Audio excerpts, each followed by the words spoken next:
دو شخص ہیں جن کے بارے میں کہا گیا کہ یہ نہ ہوتے تو پھر اسلام نہ ہوتا. پہلا ابو بکر. ابو ہریرہ رضی اللہ عنہ کا لولا استخلف ابو بکر لما عبد اللہ. پھر 250 سال کے بعد لولا احمد بن حنبل لما عبد اللہ. جب اللہ کے نبی کا انتقال ہوا اور ایک سناٹا اور ایک شور و غل اور کچھ دیوانوں کی طرح کچھ بے سد، اور ابو بکر عوالی گئے ہوئے تھے رضی اللہ عنہ، وہاں ان کی دوسری بیگم تھی. پتہ چلا تو گھوڑا دوڑاتے ہوئے آئے، آپ کے چادر چہرے سے ہٹائی، ماتھے کا بوسہ لیا، گرم آنسو ماتھے پر گرے کہ واہ صفیہ واہ حبیبہ واہ خلیلہ لا یجمع اللہ علیک الموتتین ابدا. اور اس کے بعد مسجد میں داخل ہوئے تو ایک شور و غل تھا. وہ عمر رضی اللہ عنہ نے تلوار اٹھائی ہوئی تھی، جو کہے گا رسول اللہ فوت ہو گیا میں اس کی گردن اڑا دوں گا. وہ زندہ ہیں، اللہ کے پاس گئے ہیں، واپس آئیں گے جیسے موسیٰ علیہ السلام طور سے واپس آئے تھے.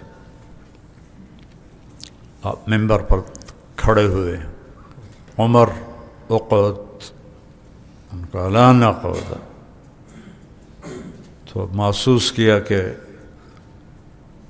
نہیں مانے گے میری بات، تو ان سے توجہ ہٹائی اور جملہ سنا، یا ایھا الناس من کان یعبد محمدا فإن محمدا قد مات. اللہ اکبر.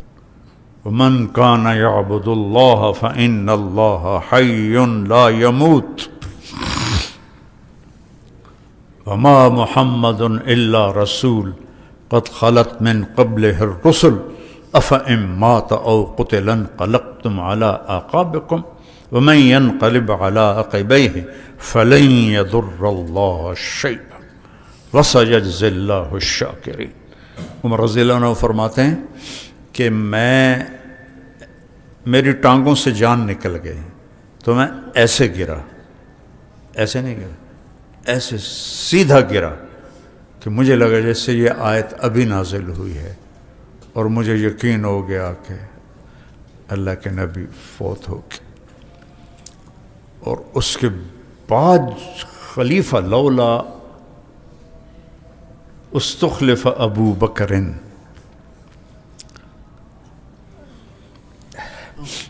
عمر رضی اللہ تعالیٰ عنہ فرمایا کرتے تھے کہ کبھی ابو بکر مجھے ایک رات اپنی دے دے اور ایک دن دے دے اور میری ساری زندگی لے لے تو میرے لیے سودا گھاٹے کا نہیں ہے. کون سی رات؟ 27 صفر کی رات، غار ثور کی رات، جب آپ اللہ کے نبی کے ساتھ چلے، کبھی آگے چلتے کبھی پیچھے چلتے، کبھی آگے چلتے کبھی پیچھے چلتے، اور اللہ کے نبی پنجوں پہ چل رہے تھے کہ کھوجی پیچھے نہ آ جائے. ابو بکر ماں بھی کہا، کبھی آگے ہو کبھی پیچھے کو، یا رسول اللہ اخاف الطلب فامشی خلفک. ڈر لگتا ہے کہ کوئی پیچھے سے نہ آ جائے تو میں آپ کے پیچھے چلتا ہوں. اخاف الرصد فامشی امامک. ڈر لگتا ہے آگے کوئی چھپا ہوا نہ بیٹھا ہو تو میں آپ کے آگے چلتا ہوں. اور وہاں پہنچتے پہنچتے آپ کی ساری انگلیاں زخمی ہو گئیں پنجوں پہ چلتے ہوئے. تو جس نے دیکھا ہے ثور پہاڑ، اپنے کمر پہ بٹھایا اور پورے پہاڑ کی چوٹی پر لے کے، اور پھر آپ کو باہر بٹھا کر آپ یا رسول اللہ محلن، اندر اندھیرا، ٹٹول ٹٹول کے پتھروں سے سوراخ بند کیے. سوراخ زیادہ تھے، پگڑی اتاری، سوراخ بند کیے. پھر سوراخ زیادہ تھے، کرتا اتارا، کرتا پھاڑ کے سوراخ بند کیے. ایک باقی رہ گیا جس میں سانپ تھا، اس کے اوپر اپنی ایڑی رکھ دی، کہا یا رسول اللہ آئیے۔ جب آپ تشریف لائے تو اندھیرے میں پتہ نہیں چلا، جب تھوڑی سی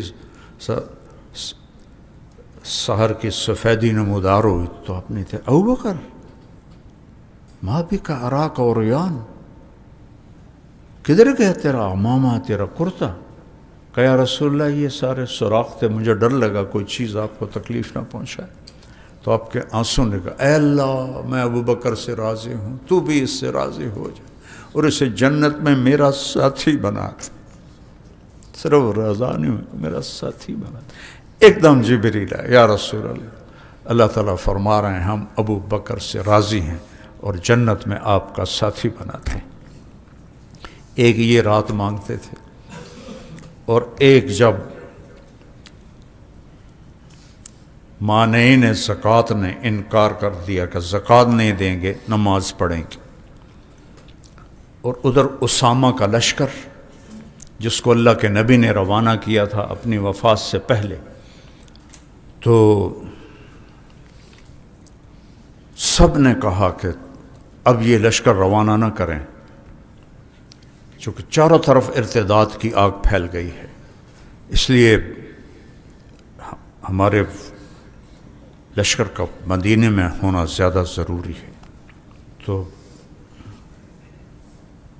فرمایا ایو سماء تظلنی و ایو ارض تقلنی، کون سا آسمان مجھے سایہ دے گا، کون سی دھرتی میرا بوجھ اٹھائے گی کہ میں اس جھنڈے کو نیچے کر دوں جسے میرے نبی نے بلند کیا تھا۔ لَأُنَفِّذَنَّ جَيْشَ أُسَامَہ۔ تو چہمہ گویاں شروع ہو گئیں۔ تو عیاش بن ابی ربیعہ بڑے صحابہ میں کہنے لگے یہ چھوکرے کو امیر بنا دیا، کم از کم اس سے کہو امیر تو بدل دے۔ حضرت اسامہ بن زید کون پتہ مامور پتہ کون تھے؟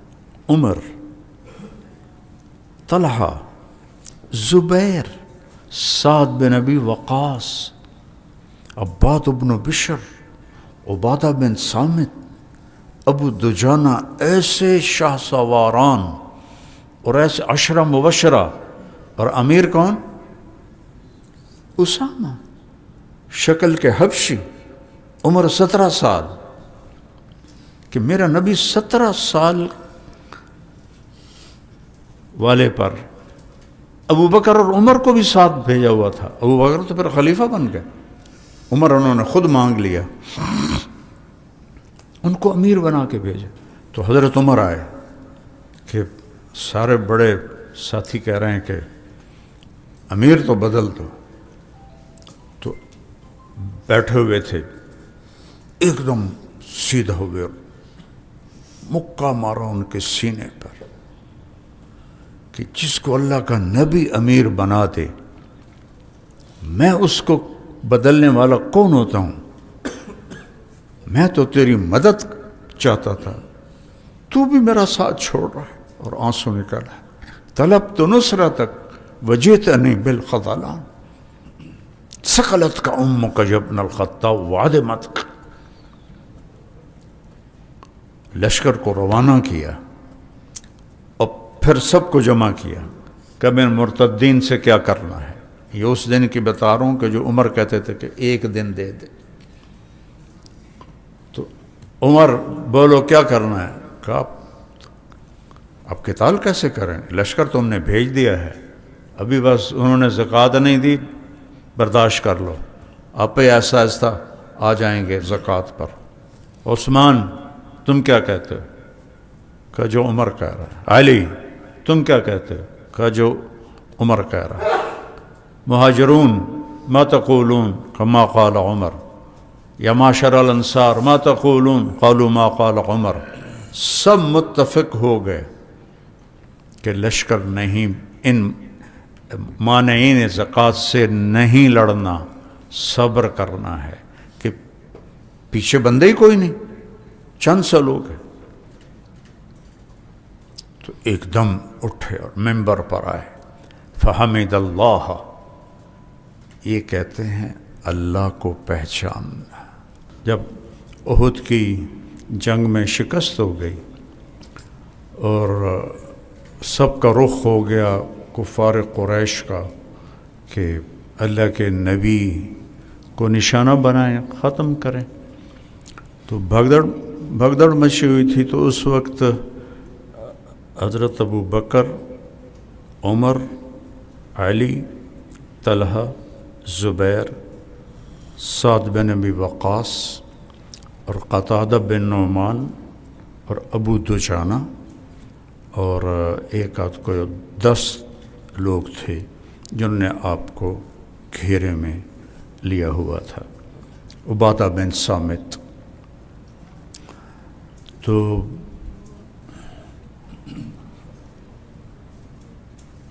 جتنے حملے ہو رہے تھے یہ 10 لوگ ان کے سامنے سینہ سپر تھے، اور تیر آ رہے تھے تو حضرت طلحہ رضی اللہ عنہ اپنے ہاتھ پر ان کو روکتے رہے، یہاں تک کہ یہ ہاتھ آپ کا ساری زندگی کے لیے شل ہو گیا، مشلول ہو گیا۔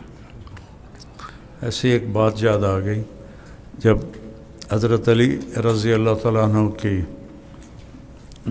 بیعت ہونے لگی تو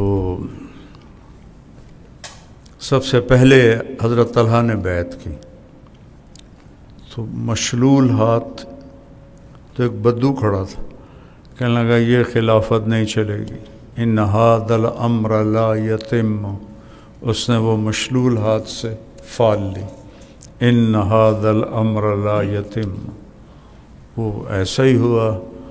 ساری زندگی حضرت علی رضی اللہ تعالیٰ عنہ کی لڑتے ہی گزر گئی، دکھوں میں گزر گئی، داڑھی پکڑ کے کہتے تو کب رنگین ہوگی۔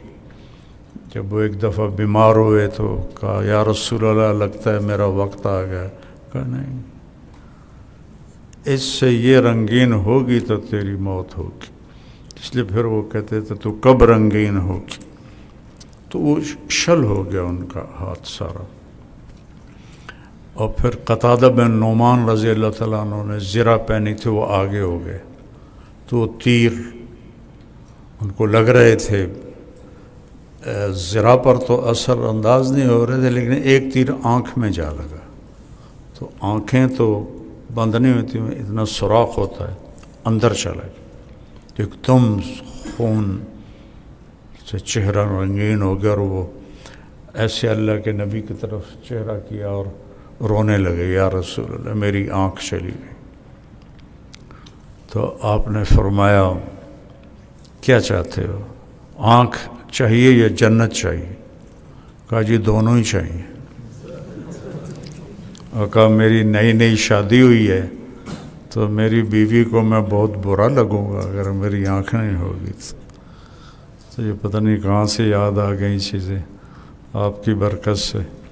تو آپ بہت مسکرائے، آپ نے تیر نکالا اور اس کے جو تھا وہ لوہے کا پھالا، اس پر وہ سارا قیمہ بنا تھا، آپ نے اس کو اتار کے رکھا اپنی ہتھیلی پر، اور پھر اس کو یوں اٹھایا اور ان کی آنکھ میں رکھ کر اس پر اپنا ہاتھ رکھا، کہ اللہم اجعلھا احسن عینیہ، اور یوں ہاتھ کیا تو اس سے زیادہ چمکدار اور خوبصورت تھی۔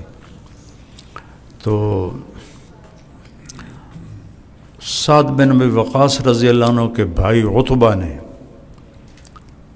اس نے تھوڑا سا پیچھے سے پتھر پھینکا، تو صحابہ کی نظریں تھیں تلواروں پر، نیزوں پر، تو پتھر کی طرف کسی کا دھیان نہیں تھا، تو وہ ان کے سنبھلنے سے پہلے ہی ان کو جا کے سیدھا یہاں لگا اللہ کے نبی کی۔ تو آپ بے ہوش ہوئے اور پیچھے گرے، یہاں چوٹ لگی، تو اس سے یوں لگا جیسے آپ کی وفات ہوگی۔ تو یہ حضرات رونے لگے۔ تھوڑی دیر کے بعد آپ کو ہوش آ گیا تھا۔ سب نے کہا یا رسول اللہ ادعو علیہم، اب تو ان کے لیے بد دعا فرمائیں۔ تو آپ نے کہا اللہم اغفر لقومی فإنہم لا یعلمون، سبحان اللہ۔ کیا